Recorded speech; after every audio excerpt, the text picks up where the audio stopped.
Hi guys and welcome back to the Mighty Blues. My name is of course Cameron and welcome back today to another live stream. It is the live game review of our 4-2 victory against Brighton and Hove Albion at Goodison Park last Saturday. It is transfer deadline day. I dare say there's going to be a lot of discussion regarding transfers and incomings and outgoings. Obviously Everton confirmed the signing of Norwich centre-back Ben Godfrey today, so we'll talk a little bit more about that as the stream goes on. But I want to talk about the Brighton win, of course, because it was a big win for Everton Football Club. Carlo Ancelotti's Everton making it 7 wins out of 7, 4 out of 4 in the Premier League. The only team in the Premier League to still have 100% win ratio over both competitions, the Carabao Cup and the Premier League, I believe. And it's been an absolutely fantastic start to the season, of course, going into the first international break. We know Dominic Calvert-Lewin's had a call-up because of his fantastic form. A load of other Everton players have had call-ups to their national sides as well. And Everton finished the first sort of part of the season, if you like,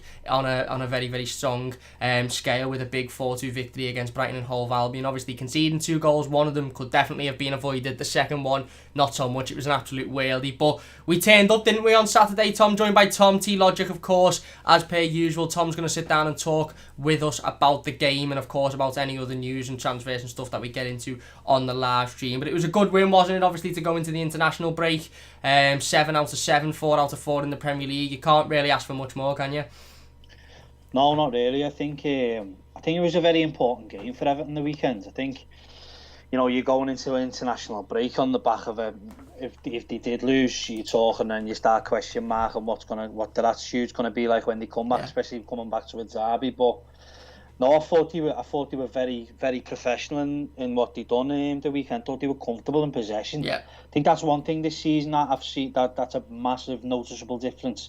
That we look like we know what we're doing going forward, and we look very easy on the ball. We've got lads in there now who want the ball more than anyone else that we've had at the club so far. But thought the setup that he done, Ancelotti was very good as well. So I'm happy with it. Yeah. I think it could be a big season ahead, couldn't it? Yeah, definitely. We looked assured, didn't we? And like you said, then, we're starting to look comfortable in possession and we're starting to look confident. And, for so many years, we've got used to Everton sides, winning games 1-0 or 2-0 or whatever, and us never really being comfortable and never really being confident and sitting watching the game still on the edge of your seat until the final whistle, really. But certainly this season under Carlo Ancelotti, it's felt more assured, hasn't it? It's felt, like when we're winning, you're just sort of thinking, we're going to win this game. It mightn't be the most comfortable game, but we'll win this game. We've got far too much quality for these. And again, that showed on Saturday. I completely agree. And I think a big showing of that as well was, of course, when they equalised and it went to 1-1, and then we pretty much, we scored the second one near enough straight away. And we've seen that happen twice, haven't we, this season so far? We saw it happen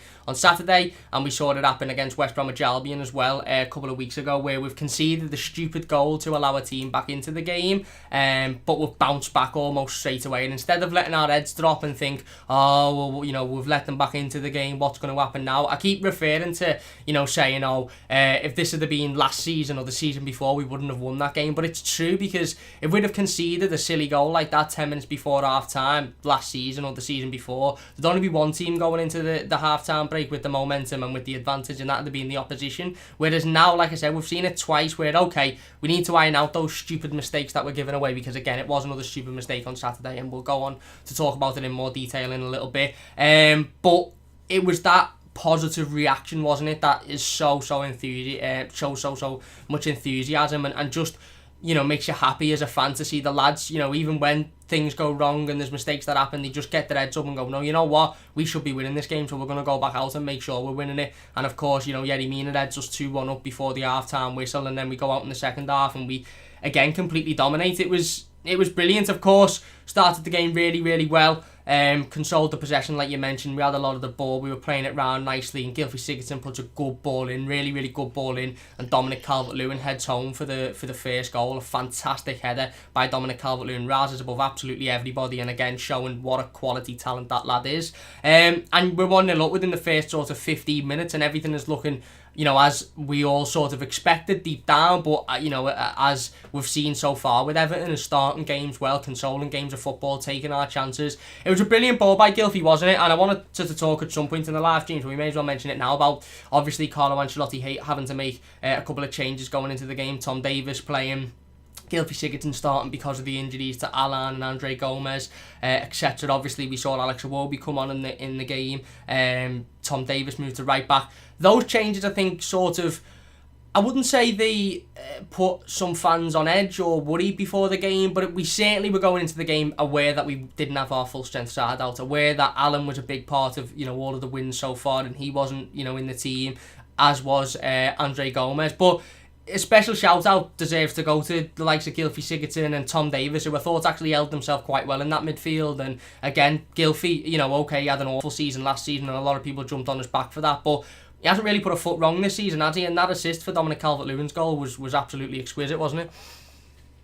Yeah, I think with Gylfi, I think the main factor is with the two of them. I think when people see Davies and Sigurdsson in the line up together, you start looking at what they've done over the years with playing with each other, and you know, they've really needed someone like Decore with legs, to be honest with you, to start covering ground for them. I mean, I think Carlo sort of changed the system the weekend. I think he went to like a 4-2-3-1 kind of thing and allowed Sigurdsson being a little bit more further afield, but I feel like he done pretty well in his defensive part as well. Gylfi, I think one thing with Sigurdsson is, I think the massive thing that's happened with him is that the players that have come in have really boosted him up. I mean, at start season you start wondering who will come to the forefront, and you'd be surprised that it's been Gylfi. I mean, there were signs at the West Brom game where he played Richarlison through. I knew he was offside, but I mean, apart from Rodriguez in that midfield, it's only really Sigurdsson who's probably got that ability to do that. So I think he was very good. I mean, the set play that they done was excellent. He just, I think it was either Dean or Hammers, just plays it off dead quick. Sees that they're not lined up, and Dom's just got the run on. And I think I don't think anyone in the Prem's better than Dom at doing things like that. Once he's got a leap on you, it's good night Vienna really on that note. But I thought he played really well before. I mean, before they scored ultimately. Thought we looked very assured. I mean, people talk about Brighton being this very nice football team who can do damage, but I think Everton sort of stomped it all out really. Yeah, no, I agree completely. And like you mentioned, even before we scored the opening goal, we had a couple of chances. Dominic Calvert-Lewin had one, one-on-one, where I think he forced the keeper into the save. Seamus Coleman had one as well, where he blasted it straight into the keeper. I think Richarlison put the ball in the back of the net as well, but it was called for a foul or something and never shown again, so I don't really know what happened there. But we were, again, what we're seeing from this Everton team now is a positive press and a positive attitude to constantly create and make the most of your opportunities. We saw it, and we'll go on to talk about the second half obviously later on in the live stream, but we saw it in the second half. We scored the third and fourth goal from counter-attacks, and they were pretty much carbon copies of each other, and that was when Brighton were on the attack. That was when Brighton were trying to score that equaliser, when they were trying to get back into the game, and you see that from the top sides, don't you? You see the top sides who don't necessarily beat everyone 5-6-7 7-2 every week, but the counter when need to, and you know, even when they're under the most pressure, they can kill a game off instantly by just getting down the other end of the pitch, creating the opportunity and putting it in the back of the net. You're spot on about Brighton. Obviously they were coming into this game in quite decent away form. I don't think they'd lost an away game in 9. A home record isn't as good, but they were full of confidence, they were full of beans, and we again, for me, if we wouldn't have conceded that first goal, if we wouldn't have pretty much gifted them that first goal, they would have been nowhere to be seen in this game. And even the second goal probably could have been avoided, because everybody just completely backs off, and Theo Walcott, I think it is, just allows them to chest it down. Don't get me wrong, it's an unbelievable finish, but there wasn't any pressure on him. But that first goal for Brighton allowed them to get back into the game and give them some momentum that we just didn't need to. But before that, like you mentioned there with Dominic Calvert-Lewin, he really is. I think he's the best in the country at the moment. Up front, he's so clinical. I'm on form. On form. Easy. I'd say it. I'll happily take the grief. I just think the thing I love so much about Dominic Calvert-Lewin is his willingness to improve and his willingness to learn. Dominic Calvert-Lewin coming to Everton Football Club at 19 years old, a player that 99% of Evertonians writ off. He'd never be good enough. He's not an out-and-out striker. He's not this, he's not... And don't get me wrong, he's not the finished article. We've seen it against Brighton. Within the first 2-3 minutes, he had a one-on-one opportunity that realistically he should be doing better. He should be scoring. It wasn't... it wasn't the most difficult of chances, don't get me wrong. Matt Ryan makes a good save. But he's improved so much, hasn't he? And that header, like you said, you don't fancy anybody over Dominic Calvert-Lewin in those situations. He's so big, he's so strong, he gets above everybody, and he's clinical, isn't he? And, obviously he's had that England call-up, he's had a fantastic start to the season so far. I think he's still highest goal scorer in the Premier League, or joint with Son. And you can take so much from those performances from Dominic Calvert-Lewin, and you're spot on about Gylfi Sigurdsson. We all look at James Rodriguez and we laud James Rodriguez, and rightly so. He's fantastic. He's absolutely unbelievable. We'll talk about him more later on in the live stream. Obviously, two goals and 1 assist again for James on Saturday. But Gylfi does have that quality. He showed it on Saturday. He showed it against West Brom. He showed it in the Carabao Cup games. He has that quality to tear teams apart. Maybe it was just a confidence issue with Gylfi Sigurdsson last season. Maybe he just wasn't feeling the players around him. Now that he's got better players around him, he is improving. So we continue the game. Obviously, we scored the first goal. We're still controlling the ball in midfield. For me, I think we allowed them a little bit too much respect on the ball. We allowed them too much time. We allowed them to play out with it too much. But we're still comfortable. I still wouldn't say we were under any massive amounts of pressure. I still wouldn't say they were massively, breaking forward and creating all sorts of opportunities. And then we go and give away, quite frankly, Jordan Pickford goes and gives away an absolutely ridiculous opportunity and gives them and hands them a goal on a plate. And it's not just, I said this in the instant match reaction, it's not just the goal he gave away, it's the entire momentum of the game that then switched. Now, don't get me wrong, we caught back that momentum very, very quickly, like we did against West Brom. We took the game by the scruff of the neck and went, no, you're not running away with this. But we still give Brighton that little bit of confidence that we didn't need to, did we? It was a silly mistake. And obviously, we've been massively linked. It's transfer deadline day today. The window shuts at 11 o'clock, I believe, just over 3 hours, or 4 hours. My maths is dreadful. We've been linked heavily with a goalkeeper so far today. What did you make on that mistake? What do you make on Jordan? It's becoming a little bit too often, isn't it? And it's becoming at times when everybody else is having a really solid, consistent game, and it just comes out of nowhere and it completely flips the whole system on the head, doesn't it?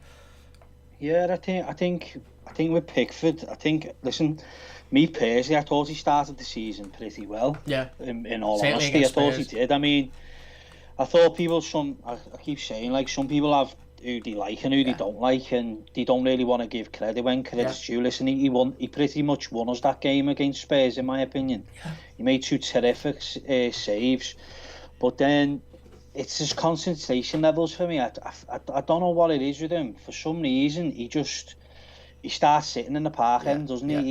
He just doesn't want to sort of.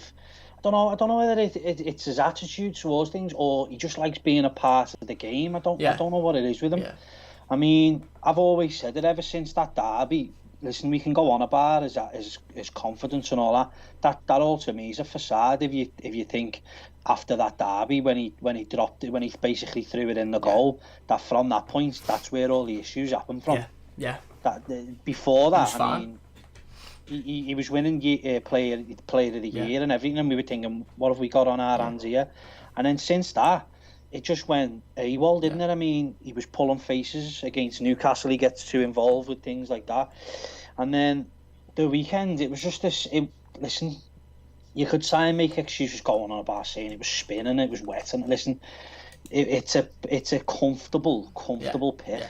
It simply is, and I don't even know what he's tried to do. In all honesty, and listen, the good thing that this Everton team, personally for me, if the goal is because of this COVID situation, now there's no fans in the ground. Because at the end of the day, if we're winning like that and he does that, I mean, you talk about momentum shifts. Yeah. You'll soon hear that in the crowd. And listen, whether we get back into it with a crowd, and you never know really, do you? But that's it. They've shown it back. They've shown it, got back into it, and I mean, his head really, I think in all honesty, I think his head went down. I think he done one in the second half where he sort of punched it into the middle and they nearly scored again. And I thought, I think it's time for him to start getting a bit of a so-called rocker up the arse, innit? I mean, the two that have been mentioned, Romero and Gazzaniga, I mean, they're going to be backups, let's be honest. They're not going to...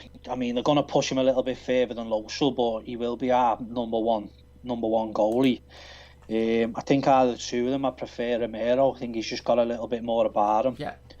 Yeah, and every time I've seen him for United, he's looked a lot solider. Don't get me wrong, Gazzaniga looked okay last year for Spurs, but all in all, I think if it was Romero, I think you'd start seeing a new goalkeeper really involved at Everton. Yeah, spot on. And you mentioned there he made a couple of other sort of mistakes during the game that didn't materialise to anything. He made one where Yerry Mina had to head it off the line pretty much. He headed it over the bar from literally millimetres and then Pickford just clatters him. He made one where Tom Davies had to make a really, really good challenge when he was playing at right back to avoid the goal. And I think you're right. We saw a reaction out of Jordan Pickford on Saturday that a lot of fans would probably have liked to see. Certainly a better reaction than him smiling and laughing at the camera, but he was kicking the post and he was punching the post and that. And although you might think, oh well, that shows that he cares, that shows that he's got a bit of passion, I completely agree with you. For me, it showed that he lost his head.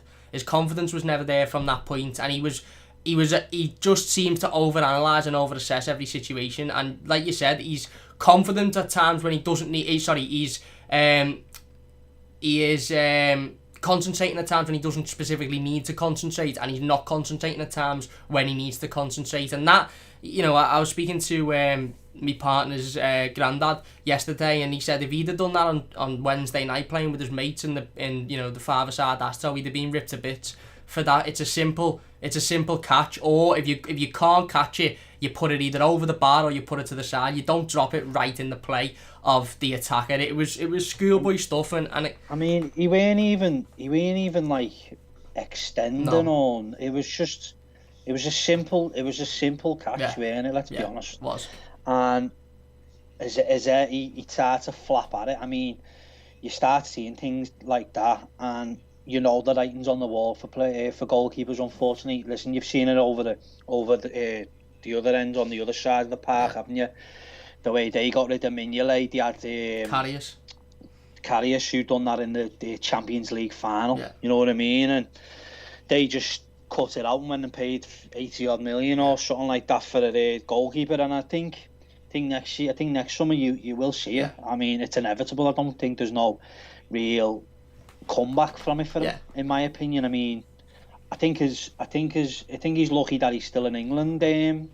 Number one, only for the sheer fact there's no one really else there. Spot on. And so, he spoke about him, didn't he? And regarding England, and he said that Gareth Southgate always says, he's never made a mistake for me, which I think is the wrong attitude to have, because... Well, that's Gareth Southgate. Yeah, exactly. I think it's completely the wrong attitude to have, because it's not helping the player. But you're spot on there in saying, Jordan Pickford's very, very lucky, really, that Everton had massive issues this summer to address. We had the midfield, which we needed to address urgently. We had centre-back, which we always needed to address when Mason Holgate got injured. We've still got full-back to address, probably another winger. Jordan Pickford's very, very lucky that his position was one that I think every Evertonian looked at and went, it's not absolutely nailed on, we don't need to replace him, but he's not as urgent as the midfield, because let's be honest, our midfield last season was absolutely atrocious. Now we're in a situation where we've signed a whole new midfield. They're playing brilliantly. We've signed a new young centre-half in Ben Godfrey, who we'll talk about a little bit later on. He looks to be a really, really good young player. We'll probably be able to bring in a full-back on loan, or, maybe push Holgate, like we mentioned, or Godfrey over to full-back at the time. Jordan Pickford's position is now becoming the main position that we're looking at, in the same vein as that we looked at midfield last summer, going, this lad's not good enough and we need to replace him. And this is his season to go, I've been lucky here that they've had other positions on the team that needed addressing, more of a matter of urgency than me. Now, next summer, if I continue to perform like I'm doing, I'm the next on the chopping block. And obviously with this massive talk that we could bring in a goalkeeper today before the deadline at 11 p.m, you're spot on, it will be somebody to provide competition for Jordan Pickford. Again, I think Romero, I agree with you, I think Romero provides a better amount of competition, and I think he's a player that could push him, but he needs somebody to push him ultimately, because Jordan Pickford's the one player who knows he's starting week in, week out for Everton Football Club, regardless of the mistakes, because Lair's Has Lazel ever played a competitive game for Everton? I don't think he has, and he's been here 2 years. Has he done a? I think he's done a. Has he done a cup? Might have done one cup game, yeah. Cup, but yeah, well, look, listen, with Pickford, me personally, I think he's done. Yeah. I don't even think this season he could go from now till the end of the season doing no mistake. No one's opinion will change from him. So I think that's the main. And listen, the way we've started, and the way it looks like it's going to do, in the end, he will probably be the difference from Everton getting Europe and not Europe if he continues in this born of fame. I think you're looking at next year. Romero, we'll probably push him. Gazaniga. Look, listen, I mean, he got in. He weren't pushing Lloris much, was he? No. I mean, he got in because Lloris got injured, didn't he? Even now, Joe Hart's coming. I know, exactly. So, I mean, I heard me talk the other day, would you take Joe Hart? I was like, we're not at this stage. We're top of the league. 7 out of 7. But, well, that's it. But, listen, the ultimate thing with Pickford is if who could we get him to go shift him to? Yeah. I mean, you look at it and who's going to take him? Who's going to give him that value back that we paid? I think we paid like 30 million for him, didn't we? So no one's going to come in and pay 30 million for him. Spot on. I mean, at the moment, he's playing like a player who would just about get in at the relegation bottom teams, probably. Yeah, exactly. And plus, he's very lucky that there's no fans there, because I think fans have a big say sometimes in transfers, where if that transfer window's still open and he's put that in, I'd probably guarantee that he'd have been quicker on the getting a goalkeeper in if fans were there. Yeah, probably, because there'd be a lot more pressure on it. And again, Jordan's, he's very, very lucky that, not only is he very lucky that it wasn't a position that we desperately, it does need addressing, but it wasn't as urgent as midfield. But he's also very, very lucky that we've now got the quality in the team to turn those situations around and go back up the other end and instantly score a second. And it's not forgotten, but it's almost sort of like, well, let's just move on and look towards now. And again, the quality of James, the quality of Abdoulaye Doucouré, Allen, Dominic Calvert-Lewin, Richarlison will win you a lot of games, but it only takes one tight game, and there'll be a lot of tight games this season. We won't beat everyone 4-2, we won't beat everyone 5-2. Not every game will be as comfortable as Spurs away. There'll be a lot of games, certainly against the top sides, where we can win, but we can't afford to be making stupid mistakes like that. And it's not even a mistake that you think, it's understandable. It is like one that if your Sunday league keeper made, you'd be fuming, wouldn't you? It's schoolboy errors, really, and that's the thing. It's not. Listen, if you put all his mistakes in one video, they're all avoidable mistakes, really. Yeah. I mean, I think there was one. I think we come back through the pandemic when they come back, and I don't know. I can't remember who it was. I don't know whether it was United. I'm not too sure what it was, but he got an hand to it, and he just rolled under his hands. I think it was at Goodison, I'm sure it was. But you look at that and you think he's never done things like that. He's always been like a solid shot stopper.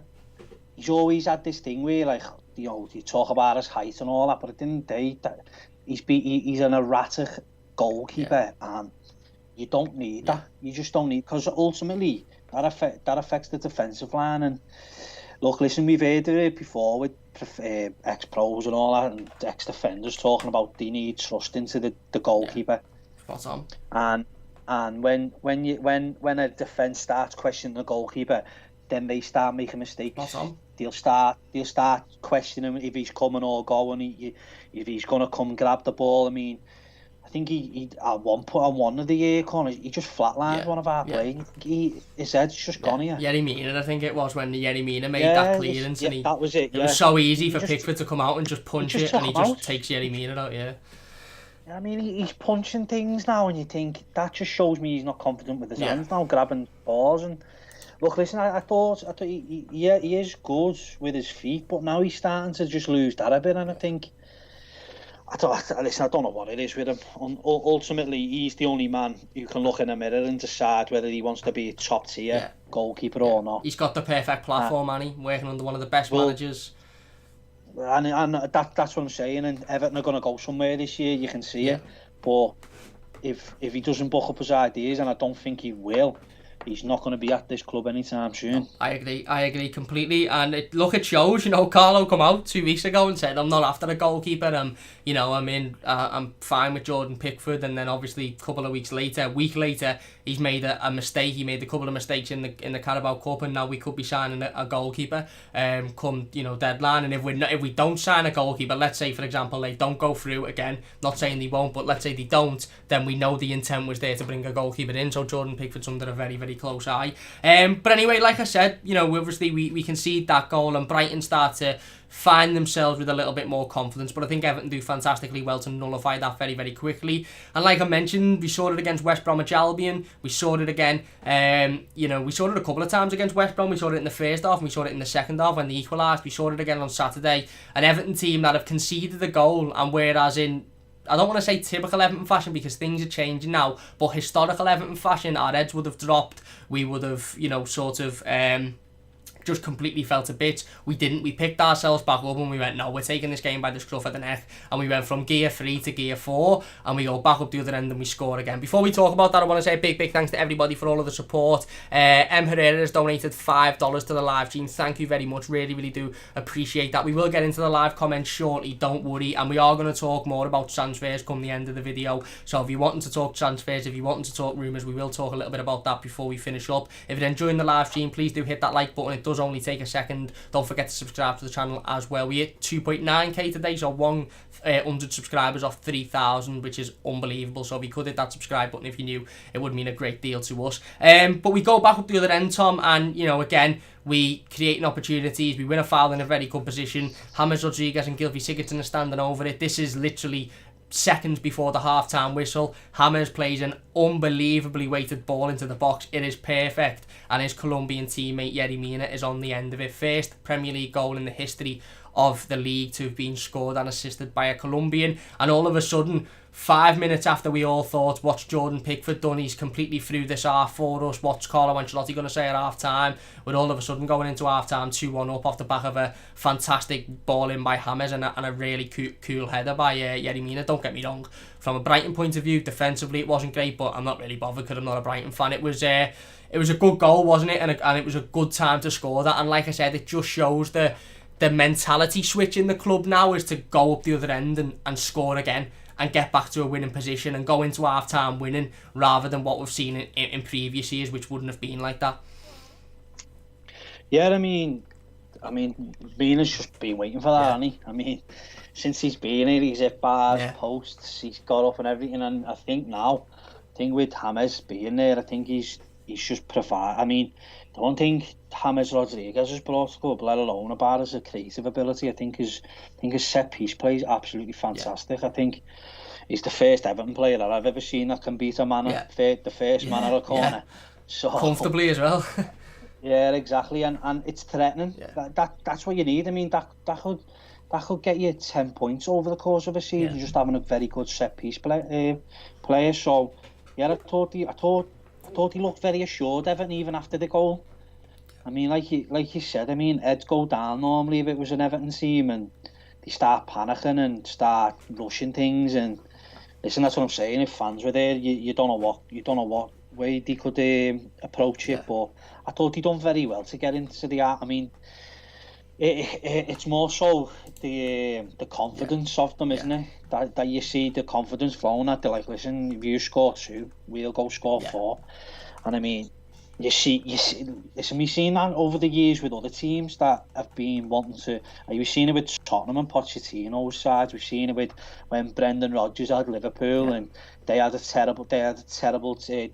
just basically done 4-2, 3-2, 3. They done it all year. I think that's the ultimate what we're going to be doing in the end of this season. So, I thought they were fantastic. I mean, when the second half come down, as an Everton fan, I mean, you start questioning anyway over if they can do it or not. But they just go and bury them. I mean, that's 2 games now that I've had a bit of doubts over them.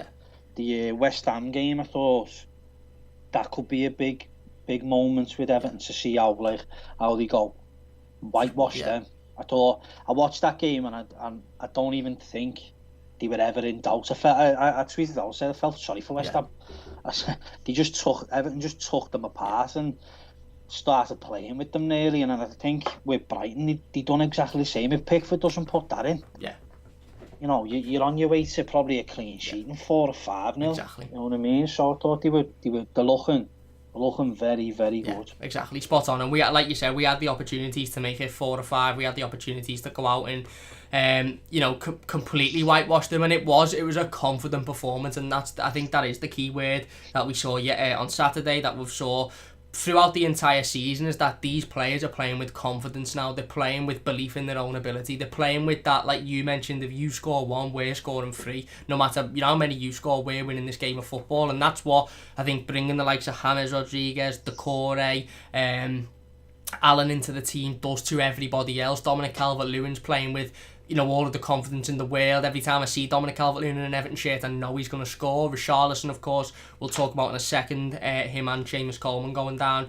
injured. Yeah.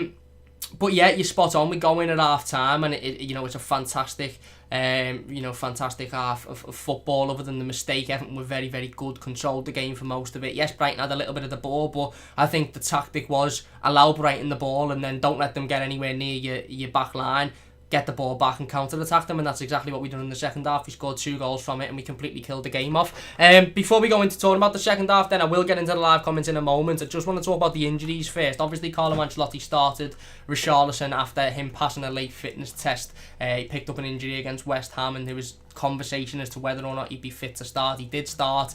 He got a little knock. I think it was Lamptey went in quite hard on him. Don't get me wrong, he won the ball. It wasn't anything massively dangerous in the tackle, but he went in quite hard on him, and Richarlison goes down injured and has to come off. I think Richarlison has since confirmed through an Instagram comment to one of his friends that he's okay. I've read news today to state that he's going to Brazil's.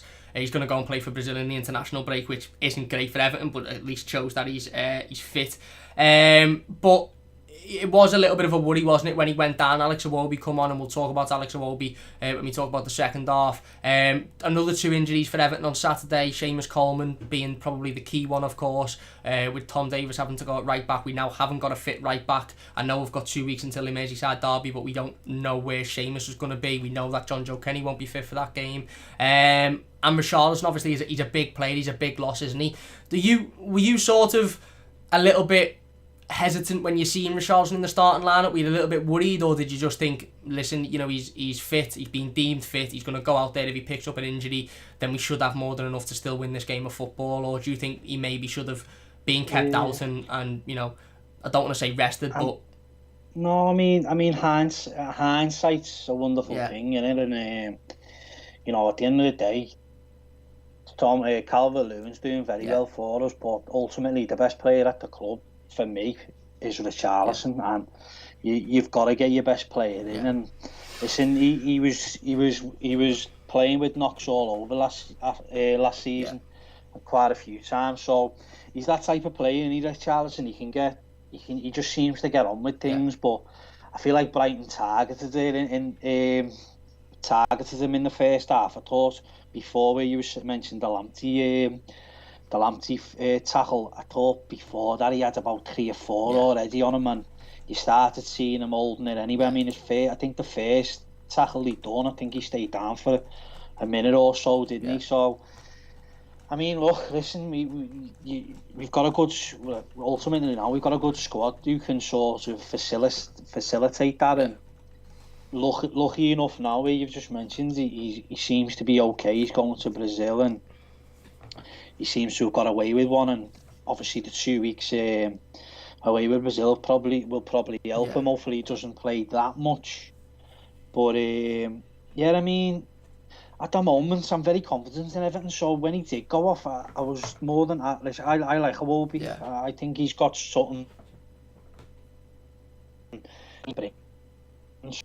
So I mean, what it was more so with me, it was more so if he's going to be there for the derby in the long term. That was the more concerning thing for me. I think through the game, I thought we could have played Bernard and Iwobi and still won. You know what I mean? So it was more so the long term effects, and obviously now it's probably a bit bruised and he hasn't done any ligaments damage or whatsoever. So Yeah, spot on. What about Seamus Coleman then? Obviously that's probably a little bit more of a worrying one, considering that we've got no cover for him at right back at the moment, no natural cover at least. Listen, Tom Davies stepped in there and done a decent job, to be fair to Tom Davies. I think if you're saying Tom didn't do a decent job, again, it's a little bit of that fans not really liking him, so not really wanting to compliment him. But it's a worry, isn't it? Certainly with the Merseyside derby coming up. Now, of course, both John Joe Kenny and Seamus Coleman have got at least 2 weeks to recover. Now, we know John Joe won't be fit unless there's a miracle. So you're looking at the Seamus Coleman injury, and there is a lot of concern, isn't there? Especially with the upcoming Merseyside derby after the international break. Yeah, well, I mean, at the start of the season, I think we were all championing for a new right back, weren't we? I mean, we like you said, we have midfield, and then after midfield, when you're looking at it, the more weakest part was the right back. I mean, Sidibe for me was horrendous. So you're looking at that, and we were sort of going into a season without pretty much a first choice right back, in my opinion. But I mean, he's just been absolutely brilliant, hasn't he? I mean, the Tottenham game, he was fantastic. Shut Son out, completely, no question. I mean, if you start questioning, has he still got the pace and all that? I mean, he's still flatlining it with Son, exactly. So I thought he's done really well against that. He's just been brilliant, and he's been a fantastic captain this year. I think he looks a lot more assured, Coleman, and I mean, I think he knows he's the voice of the changing rooms now, and I think he's sort of realised now himself, like, no, he is the captain of Everton, and he is the front line for the players and the club at the moment. So, but I think his performances have backed that up as well. I thought he's been fantastic. I mean, it's looking like the Seamus of old, really, isn't he? He's running up, down, getting crossing. I mean, obviously, it's always been a bit of an issue his final ball, but apart from that, we're going to miss him big time, especially if it's a big injury. I know Ancelotti hasn't come out and said anything just yet, has he? No, he hasn't. We haven't about him, so that's a bit of a scary one when the other three, Richarlison, Allen, and John Joe, come out dead quick, didn't he? And said, "Oh no, it should be all right," but no word of Coleman really. And once, listen, you've got to take into consideration his age, 33, and he starts holding his hamstring. Yeah. It's not good, is it? It's a bit of a worry. No, I mean, listen, we spoke off before we come in. I mean, you could look at Holgate. I mean, will Holgate be back though for the derby? I don't think so. No, I don't think so. So you take Holgate maybe out, Godfrey at centre half and then move. I know at his start of his career he was like a play winger and right back there of Godfrey, but maybe, I mean, he's got the attributes. Godfrey can carry the ball and get up and down. Very physical as well. So yeah, maybe. Listen, you might see a completely different system. He might go three at the back against Liverpool, and I mean, you start thinking, what I mean, I'm trying to think that there's no one in the under 20s really. No. Sorry, under 30s we should start calling them now, shouldn't we? But there's no one. I think Connolly. I mean, you've got Connolly there. I mean, he's solid. He's solid right back, Connolly. I mean, I'm surprised he hasn't had many opportunities, especially last year or something with that the way we were looking. But yeah, that like you say, that's one in it. That's one that you, especially with I think Mane's coming back really for the derby. The day before the derby is his self-isolation end. Does he? Yeah. Well, he might not get in. No, not training for 2 weeks, but that's it. They normally find that a special drink, don't they, round Melwood? They've got a potion. I think it was named a potion by Mr. I mean, they must have forgot to take it before Villa. But I think they ran out, to be honest. Someone watered it down. I think Dean Smith had got in there and watered it down. But I think a few of them were looking for their inhalers.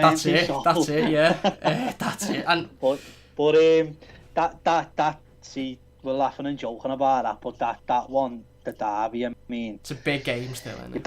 You're back at Tiger into a corner, mate, and you don't know what could happen, do you? But hopefully Seamus is back, and listen, I'd have nothing to fear against what I've seen Sunday. No. Especially, you know what? One thing I looked at with that game that I really got confidence with that Villa shown was Grealish's movements onto what's his name, and Trent Alexander-Arnold down the right hand side.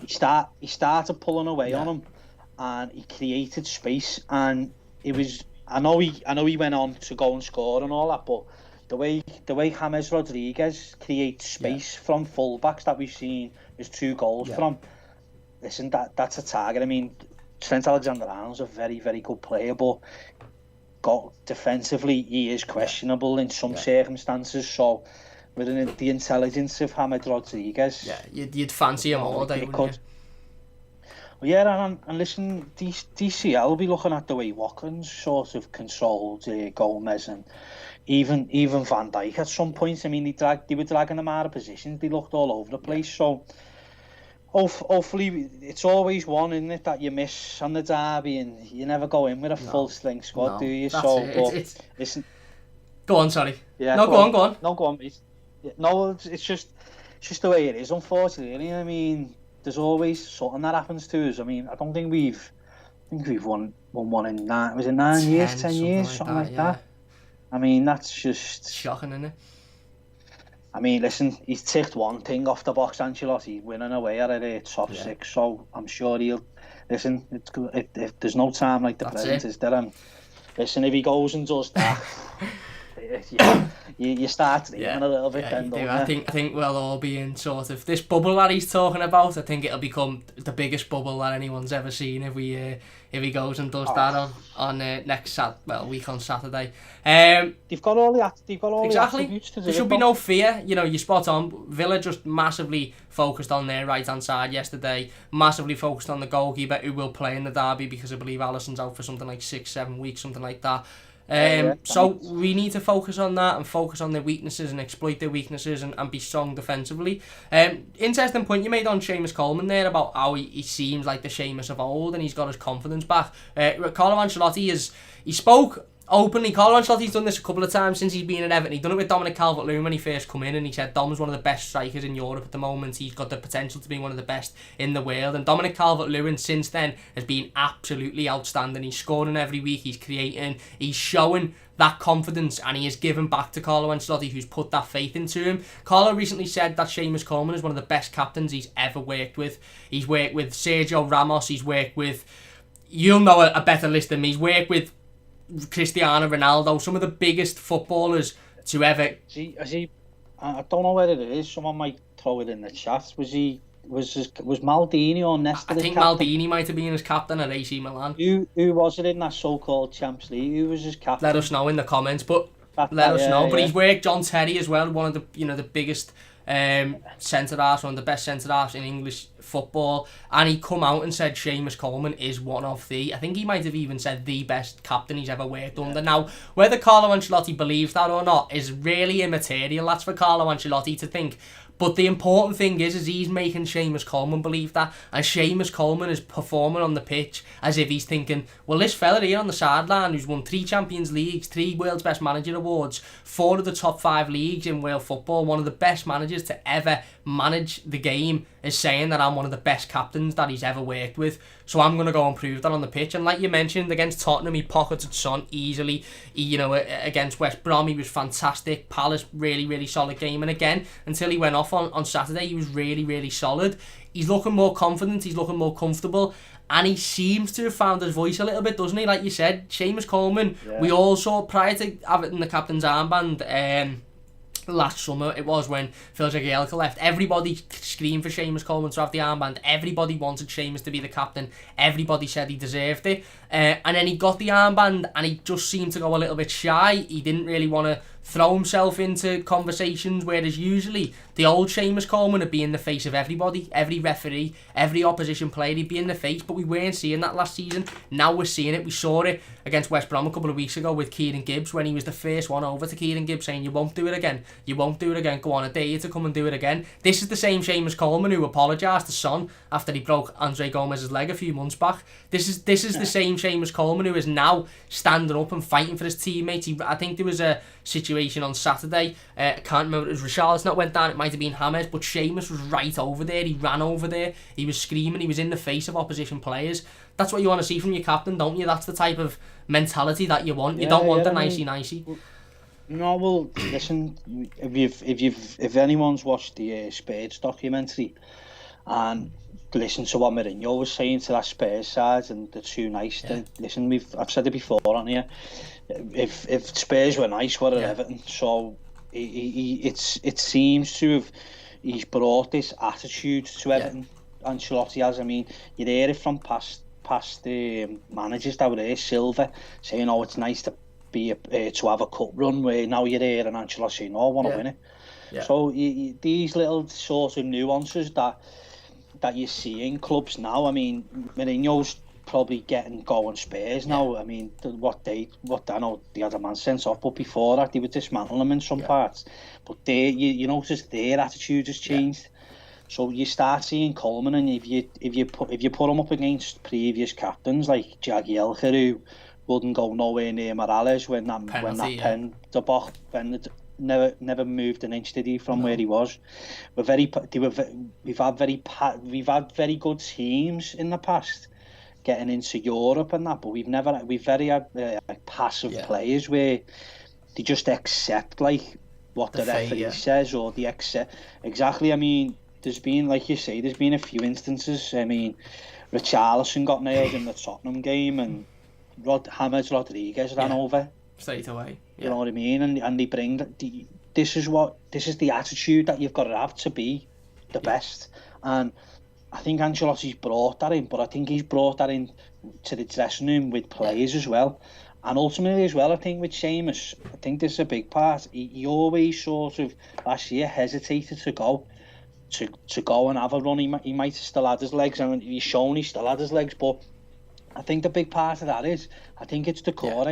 I think he's just back and forth, and he knows if he goes, he's got backup to cover him.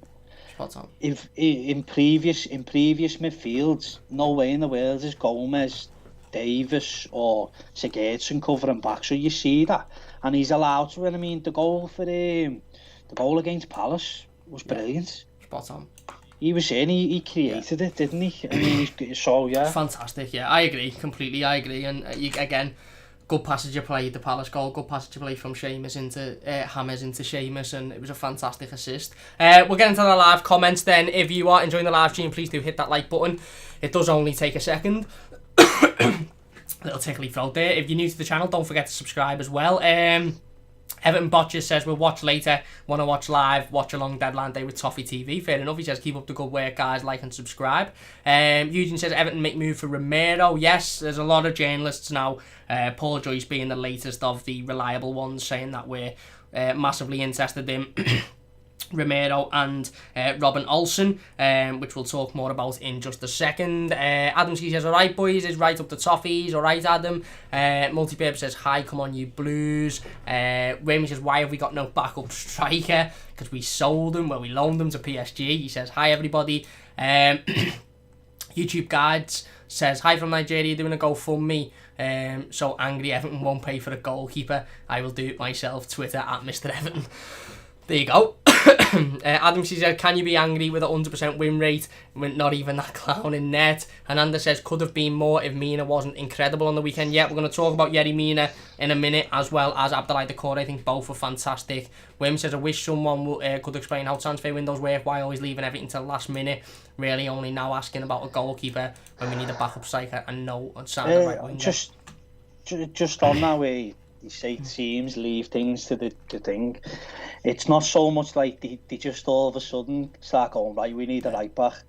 They've had all that plan through the summer, and what it is, they've got to sort of pick the right profile for the club. And I mean, you'll see it at the end now with a goalkeeper. I mean, Paul Joyce has just put out that Gazzaniga and Romero for Man U and Tottenham, they're looking for permanence.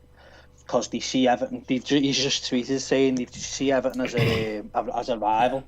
So then they're going to, if they haven't got money for a permanent deal, then they're going to have to look at third, fourth choice, who like are willing to go on loan. So there's all other things as well. And I mean, also what it is as well, we've seen it in previous, is that when the season starts, these problems start arising that we mentioned with Pickford about saying at the start of the season, fans have been like this, and so probably the club looking at it thinking, well, yeah, we it's one of them where we probably do need one, but maybe he's one of them. You can't do everything all in one summer, so they're probably thinking, well, yeah, we can get till next summer without him. But now, because they've played the 7 games, and it's reared its ugly head, that's why they're going back in. Otherwise, if Pickford wouldn't have done that. I mean, you might have seen one, but I don't think you'd have seen one at the profile of what Romero, Olsen and Gazzaniga are, in my opinion. No, I agree. Like you said, it's been stemmed by the mistakes that Jordan's made so far this season, specifically, obviously, the one last week. And that's forced the need to go out and bring in a competitive number 2. Ultimately, if he wouldn't have made those mistakes, if he'd have had a consistently good start to the season like everybody else, we wouldn't be after a goalkeeper. We certainly wouldn't be after a goalkeeper that, from in the likes of Romero or Gazzaniga. I agree completely. Yeah. What we haven't even spoke about Moise. No, we haven't. I mean, what did you think about that? I'll put it on to you, seeing as though you're the voice of the fans. Listen, I think that move come because Moise Keane wanted it, to be honest. I think Carlo Ancelotti was very vocal in saying that he's a part of the plans for the future and that he wants him to stay and he wants him to work hard. But I half understand Moise Keane wants to go out and play football consistently. I don't know if he'll go out and play consistently for PSG, if I'm being honest with you. Like I was going to say, so he goes to PSG. Exactly, that's what I mean. So I think that move was, I think there was other teams that he could have gone to who had have gone, you know what, fair enough, I understand that, because I don't think he's starting every week for PSG. But ultimately, he's not getting in over Calvert-Lewin, is he? He's not getting in over Calvert-Lewin, and he is obviously isn't happy to be number 2.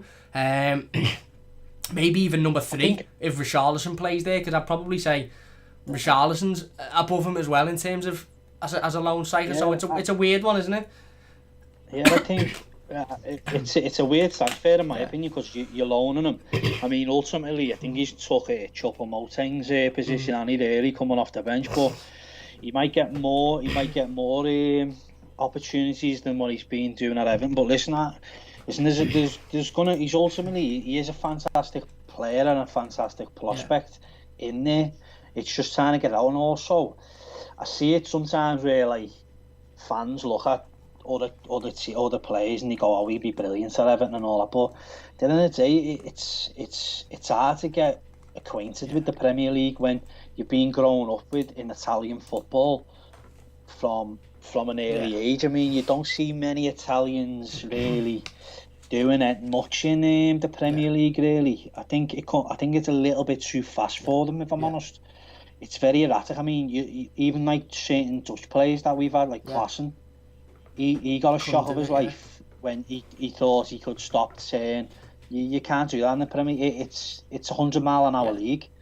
So I think, listen, hopefully it works out for him, because if he does well and there's no buy option, he could double his money for all I care for Everton. So that's the ultimate thing. But yeah, I mean, it was just a bit of a strange one for me. I thought, if you're gonna let him go, don't please tell me Tolson's gonna start getting minutes and things. That, you know what I mean? That's it. Listen, it's great that Calvert-Lewin's doing well, but I'm a big, I've criticised Calvert-Lewin in the past, well deservedly, but now he's played really well, but he's still got a lot of learning to do. He's only 22, you know, he's not the ultimate package, so you've got to sort of have someone who can do what he can't do. I mean, I thought against Palace, I thought Koyate had him in his pocket most of the game. So I think, look, we've seen Cavani go to United, and we've seen other players going and who are free. I mean, like you've just mentioned there, Richarlison. I question whether he can do it on his own up front, unless they're going to switch it. But I don't like. It's one of them. I don't like that they've put all their eggs in one basket with Lewin. I want to like someone to at least, like we're talking about Pickford. You want competition, and obviously Lewin's got the attitude to carry on doing what he's doing, but if he ever gets injured or that's the one thing that I'm just a little bit slight concerned about. Yeah, definitely. I agree. You need a good backup. You need somebody that can come in and perform at the highest level. And obviously, Moise Keane wasn't doing that, but it doesn't mean that we should sell him and then not bring somebody in. Again, it is a worry because Calvert-Lewin could get injured as well, and Richarlison could want to stay on one of the wings, or he could pick up an injury, and then all of a sudden you're just sort of having to shoehorn players into that centre forward position. There's quite a lot of talk about Joshua King, isn't there? Which is still be open for a couple of weeks, won't it, after today? Yeah, fine. It's not the end of the world for fans if they don't get it all in at the moment, but yeah, I mean, yeah, I look at Josh, and I think he said they rejected the bid, didn't he, before we come on for like 12 million. Listen, they go on about Prem Proven, all this thing about Prem Proven, like, in personally, what's Prem Proven? Prem Proven to me is what Calvert-Lewin's doing. That's Prem Proven. He's done all right. I mean, he scored. I think the season before last he scored 9 or something. Listen, he'd be a solid upgrade to what Moise Keane is, because in the day I think only Moise Keane scored 1 goal, didn't he, in the Prem, or 2? 2 in the Prem. He scored against Bournemouth on the last day, didn't he? Yeah, exactly. So listen, he probably could be worth one that could ultimately come in and give even Lewin a rest. But yeah, I mean, you start looking at it. I'd like Everton to start looking at the Championship. I think we've seen. I mean, we used to do it. We used to we bought Jagielka, Baines. You know, we bought Lescott. We had Cahill. I mean, we've had probably really good success. I mean, Calvert-Lewin. There's Calvert-Lewin, Holgate. You have Holgate. Branthwaite. You know, you've not from the Championship, exactly, but the leagues. Yeah, but you've seen it. Like we really. I'd like to see the record how well we do in the transfer market when we do go to the EFL. Well, even this season, Decore. I know we played in the Premier League last season, but Watford relegated. Well, we had Ghana, yeah. I know. Godfrey. Yeah. I mean, that's what I'm saying. So we do well, and listen, I mean, I know Ollie Watkins has gone for 30 million, but he looks like a very, very good player, doesn't he, for what they've just created. So yeah, hopefully we see a striker. Maybe Josh King will be the one. I mean, he can play left mid. I think he's played a few right mid, so there's that sort of winger where you can sort of facilitate Walcott going. Bernard, I mean, I think we've seen a few things about Bernard, haven't we? Potentially. Roma, I mean, I've seen the... listen, I've always said from January I got a bit of stick for it, that Bernard should have been on the hit list to go regardless. I don't think he produces enough for Everton. Enough. Or it's not even that, he just doesn't produce, does he? I mean, we talk about Moise Keane. I think Bernard's got all the attributes football IQ wise to be a Premier League footballer. Yeah. But ultimately, I don't think his physicality is. Yeah. I mean, if you put him up against a lad who's the similar size to him in Pedence at Wolves, totally different physical players who you need that extra speed, you need that speed and desire in the Prem, and he just hasn't got it, has he, Bernard? No. I mean, he's excellent football to see and all that, but listen, I think I've just seen €7 million. I'll take it. Yeah, fair enough. He was free at the end. He was free at the end of the day. I mean. Well, but and also this is one issue that I'd like to get across to people is the wages that we've got to get rid of. I mean, I think I made a list before, and I'll just rattle off dead quick of what we've ultimately got.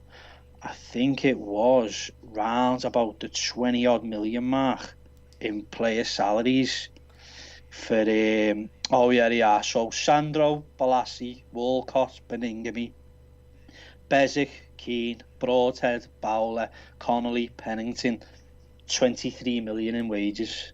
It's mad, isn't it? It's mad. But this is what I'm saying. We've got to.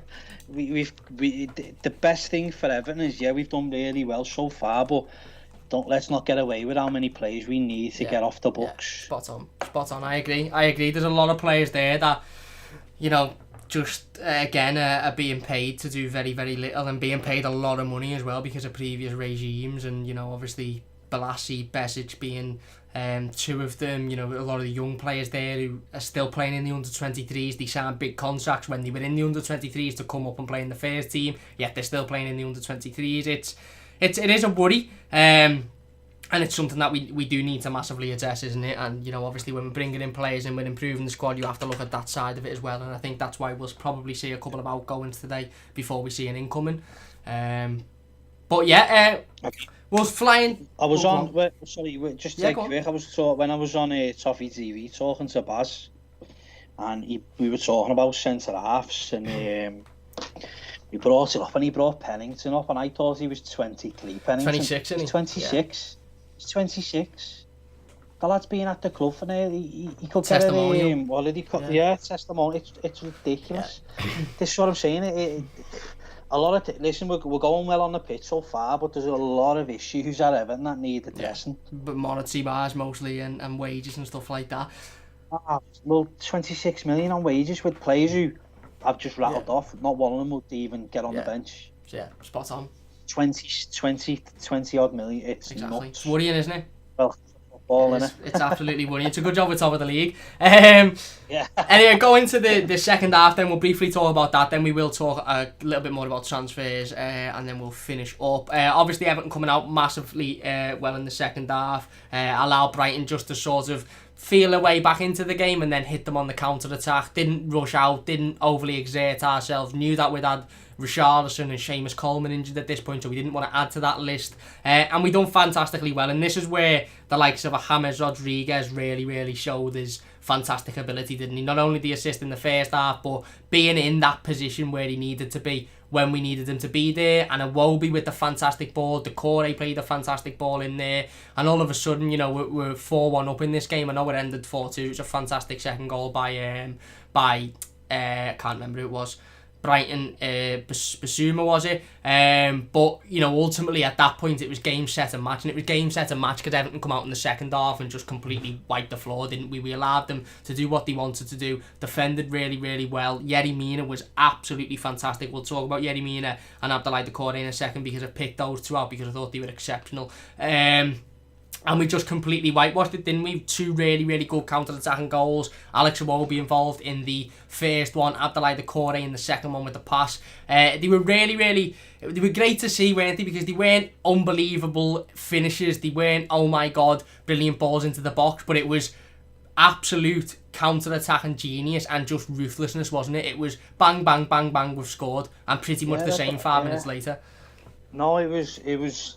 Listen, it weren't like brilliant ball, but the moves to get in there, I mean, Iwobi dragging it round. I mean, the key thing is for Iwobi is he needs runners off the ball. He needs players to go past him. And listen, Doucouré, for me, he's not even at 100% yet, and he's absolutely steamrolling, isn't he? I think that's exactly the type of player we've been missing. I mean, I don't think we've ever really had anyone like that to be a box-to-box player who can go one end, go to a last minute ditch challenge, get up and then go and do that at the other end. I mean, he's fantastic so far. But no, I think just to talk on Iwobi, I think he's had a lot of stick recently, hasn't he? I mean, since he's been at the club, he had a bit of stick because he went on holiday for some reason. I don't think you're allowed to do that anymore if you're a football player. But spend your money.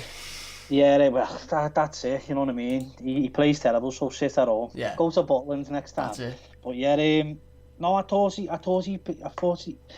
See, when he come in for was it what game was it? I think it was West Ham. He come on, and he was getting absolute pelters on Twitter because he lost the ball about 3 or 4 times. But he's come on with like five minutes to go. I mean, he looks that type of player that needs that 5, 10, 15 minutes to start settling. You can just see that with him. Yeah.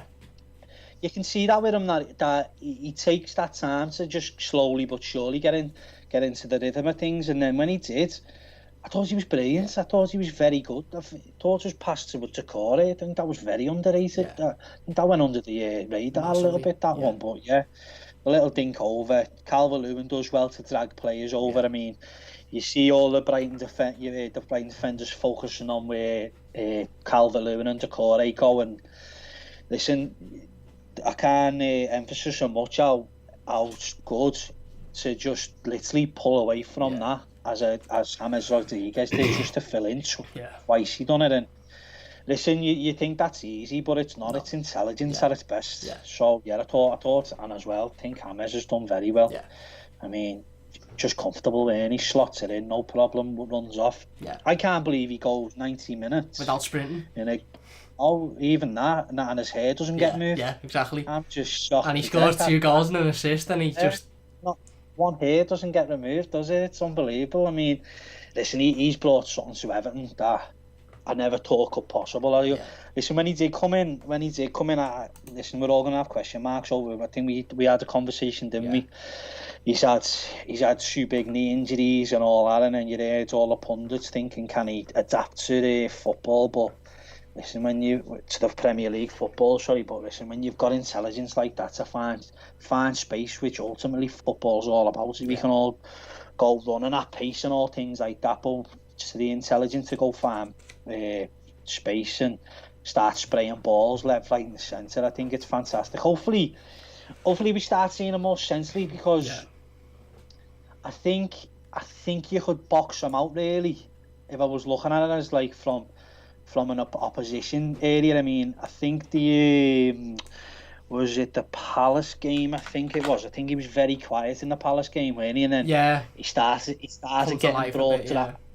But then he started getting brought into central midfield where, and I think it was at home as well against West Brom. West Brom done well to sort of blockers pathways and that. But that's why you obviously seen Gomez at one point going right mid, so he could just go find space. But yeah, I think I'd like to give him like a free role if it was possible. I mean, hopefully you do bring Josh King in. You might see Josh King going on the right wing, Calvert-Lewin up top with Charleston on left, and just give him Rodriguez that free space to go between the lines. I mean, I don't think I've seen a better player to do it, and once he starts getting turning, he can find you, can't he? Yeah, but he is one of the, if not the best technical players I've ever seen at Everton Football Club. The lad doesn't need to sprint, like we said, he doesn't need to get his hair. And then, we say it and it's like, his hair doesn't go out of place, but it just shows that he does all of this stuff naturally. It just comes to him naturally. He doesn't need to overly exert himself. We've seen James Rodriguez so far.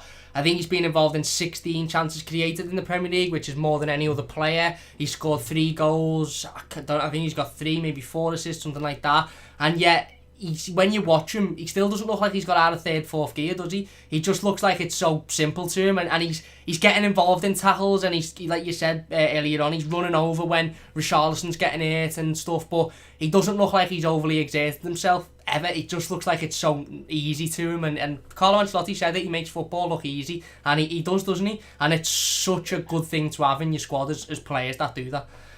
Yeah, He just looks like he's enjoying football, doesn't he? He just looks like he's absolutely loving it here. He's listen. We see players come in and they don't really take to the club, and we seen when Gomez come in, he had a little bit of a purple patch, and the fans took to him, and he sort of took to Everton, didn't he, Gomez, which is fair play to him. But I think James has really just took to Everton football, and he. Yeah. I think what it is as well with James, I think he loves being that big fish in a so-called little pond. Really, he loves being the number one, doesn't he? Listen, when you go to Madrid, you can sort of start getting lost, and he went to Munich, and it's not as big as Madrid as per se, and he done fantastic. But at the moment, he's number one, isn't he? And he's being I don't brilliant, think many. Yeah, he's been. I mean, when you go down the list of transfers, he was free at the end of the day, and you're not getting better than that, especially value for money. On listen, let's hope he puts us into Europe. That's it. Exactly. Spot on about value for money. A lot of talk around it before he come in. Carlo Ancelotti quite confidently said before he'd even kicked the ball, look, it's football. He's playing the same sport as he was playing in Spain, the same sport as he played as a kid in Colombia. It's not a different sport. It's 11 men on the pitch, and he plays how he plays, and he's been absolutely world class since he's been at Everton. I want to mention before we wrap up the game, and then we'll talk. I want to talk about Ben Godfrey just for a second. I'm cautious I've kept you for over an hour. I do apologise. Just Yerry Mina.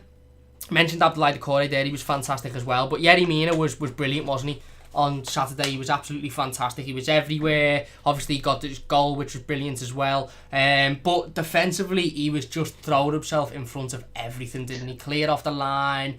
He was everywhere, and if we can get that more often from Yerry Mina and add consistency to that game, he could be a top centre half. But I think it's fair, you know, again, we sit here after every game, and if Mina's play poorly or Pickford's play poorly, we sit here and we pick the performances apart. So I think it's fair to give players credit where it's due, and Yerry Mina and Abdoulaye Doucouré really, but we expect those performances from Abdoulaye Doucouré. Yerry Mina was fantastic, wasn't he, on Saturday?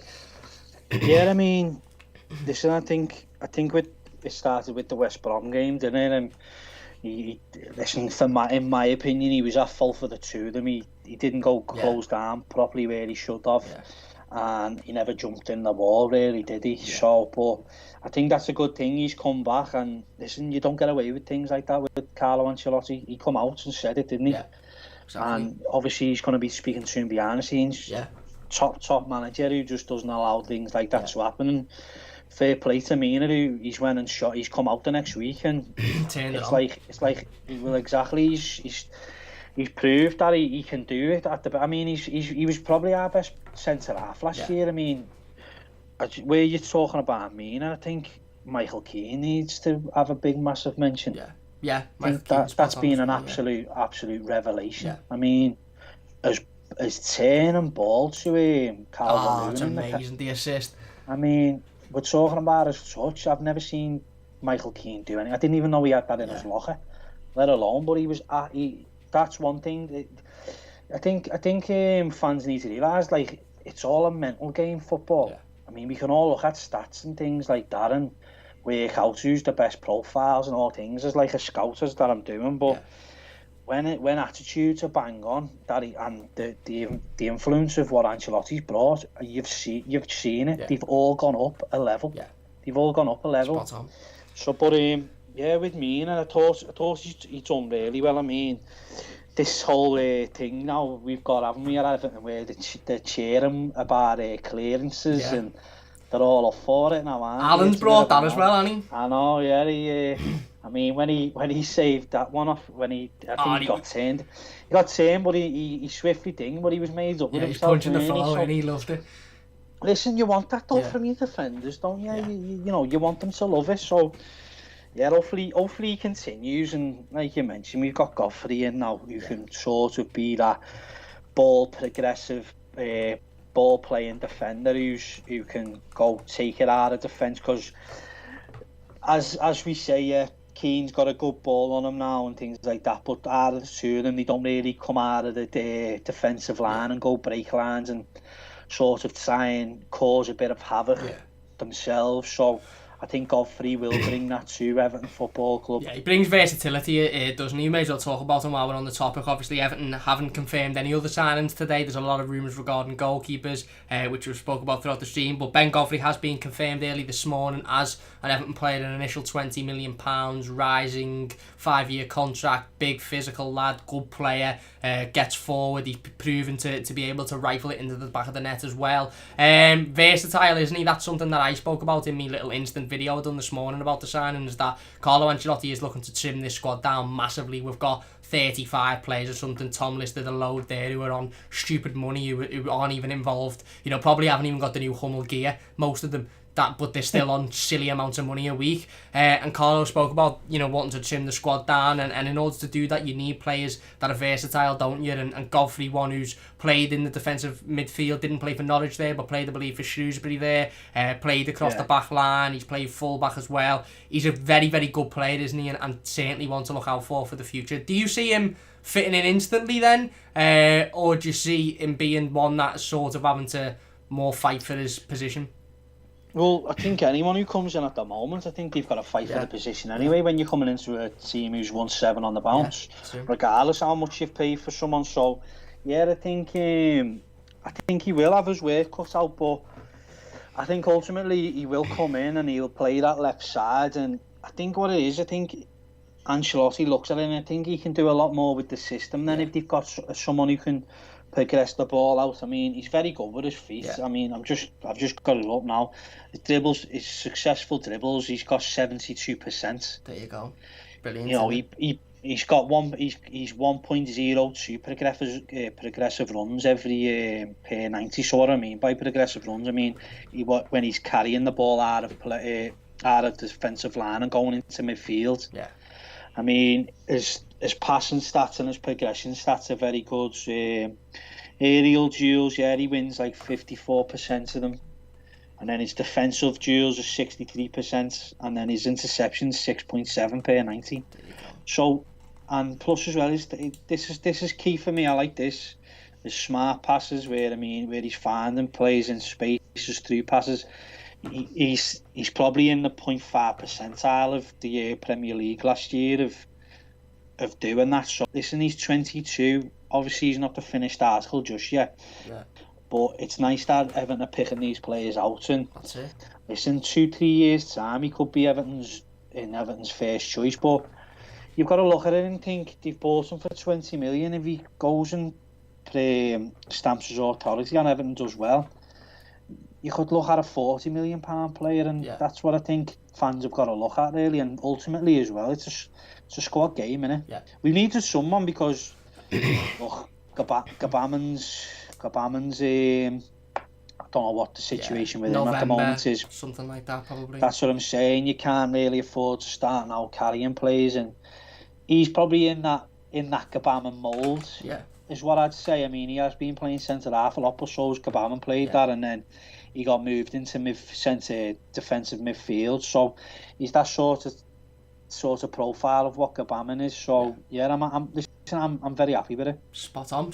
I agree completely. I think he's a good player, very, very good player. Stats are fantastic. He's also got the right attitude as well. He's come out in a couple of interviews with Norwich and spoke very, very highly of them. All of their fans speak very, very highly of them. I haven't seen one Norwich fan today say, "Oh, you've overpaid," or "He's overrated," this, that, the other. They've all been very, very complimentary of him. We'll go into the live comments then before we finish up. Big thanks to everybody for watching today, by the way. Really, really do appreciate it. If you have enjoyed, please do hit that like button. It does only take a second. Don't forget to check Tom out in the description. Tom's Twitter, tlogic1991. Insight Market as well. Swamy says, "Oh yeah, we love Nkunku. Brand's doing a wonder." And he says, "And Alan and Decore, even Big Mike has been good." Michael Keane, I assume you're talking about there. Saga says we can win the league now thanks to James. Let's wait and see. Let's wait and see. No one talks like that as an Everton fan, do you? The silence is bliss in this part at the moment. That was like silence was bliss at about 7:15 yesterday, wasn't it? Or about 7:30. Until I mean, look, listen, you just got to be silent because we all know how it goes with Everton. Yeah, that's it. One little thing and it's disaster in it. So football's as long as we just keep. As long as we just, well, not just football, it's just Everton in it at the moment. True. I mean, it's always been Everton like that, isn't it? True. So let's just keep plodding along and see how we get. Listen, if we get to Christmas and we're still there, I think it's a good little omen, isn't it? That I think majority of the time, if you are top at Christmas, you win the you league. Go on to win the league, don't you? Apart from certain other team that failed to do that twice. Yeah. So. Well, let's see if we can listen.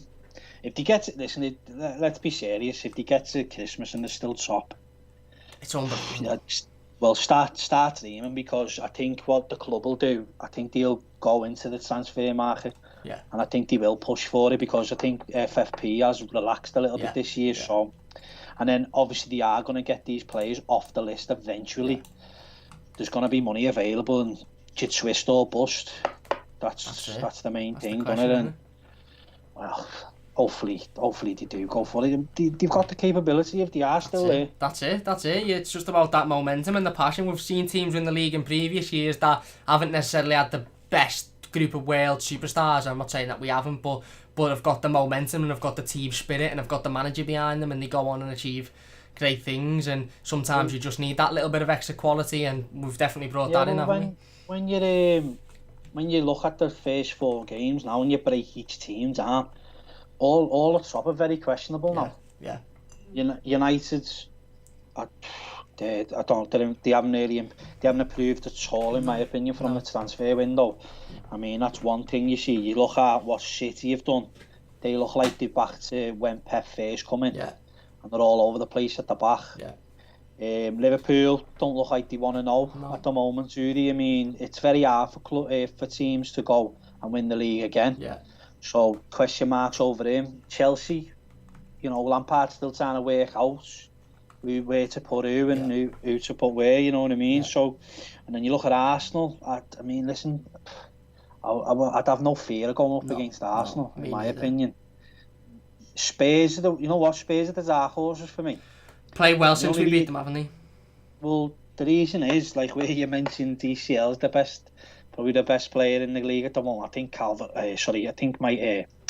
Harry Kane's been absolutely unbelievable. Yeah. I think he's been fantastic, and I was talking to the lad that I work with, Chris, for Inside Markets. He's a Spurs fan, and I've always wanted Spurs to go 3-5-2 just to get Kane and Son in together, and I think that suits their play. And look, listen, if you've got Mourinho behind you and you've got probably one of the best strikers in the Premier League, and they get solid, and Gareth Bale on the way coming in, I think they're the dark horses. Yeah. But look, listen, they're all gettable in my opinion. It could be one of them where it's Leicester come up and do it.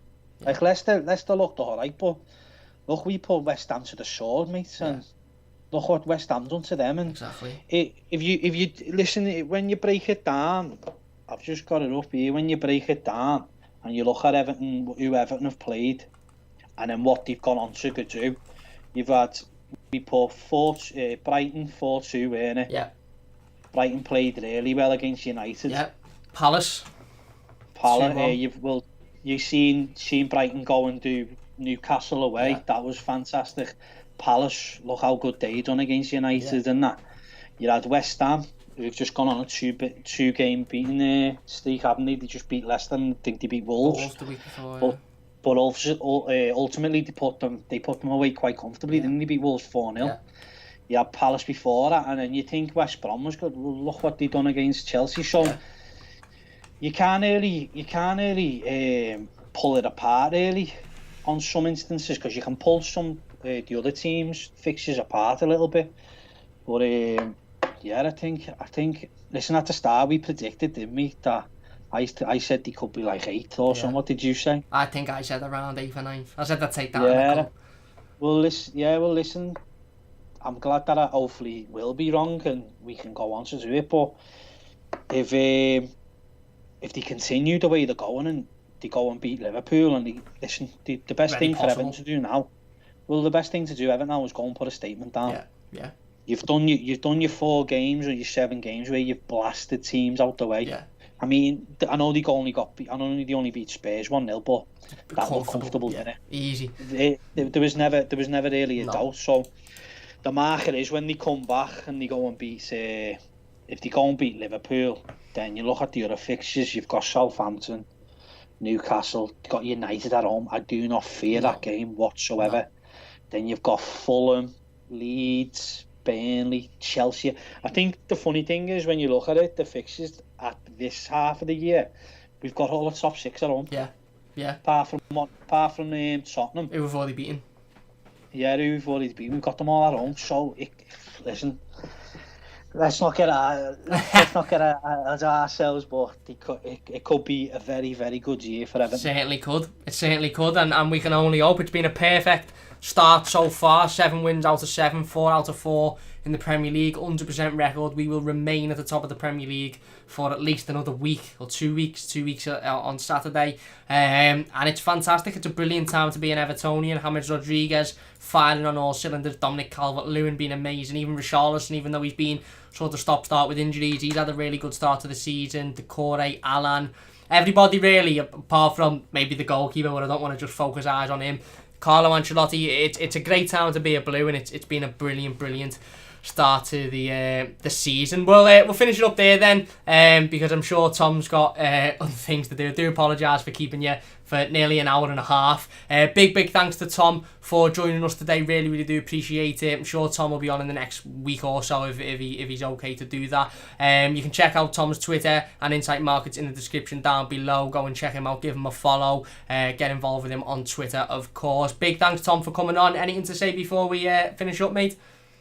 Up the toffees. There you go, up the toffees. Come on, you Blues. Let's go out, like Tom said, let's go out and make a statement, because we made the statement against Spurs, but we were told, first game of the season, they're not the greatest side. Of course, they've gone on to have a really good start to the season after that. We beat Palace, who were again beat United, but we were told they're not great. Same with West Brom, and they turned up at Chelsea, but they weren't great. Brighton, 9 undefeated away, but they weren't great. We go out and beat Liverpool, and although Villa just absolutely embarrassed them, nobody can turn around and say, oh yeah, but they're not great. We turn around and go, well, we're top of the league and we've just walked the champion. So let's hope. Anyway, we can only hope, fingers crossed.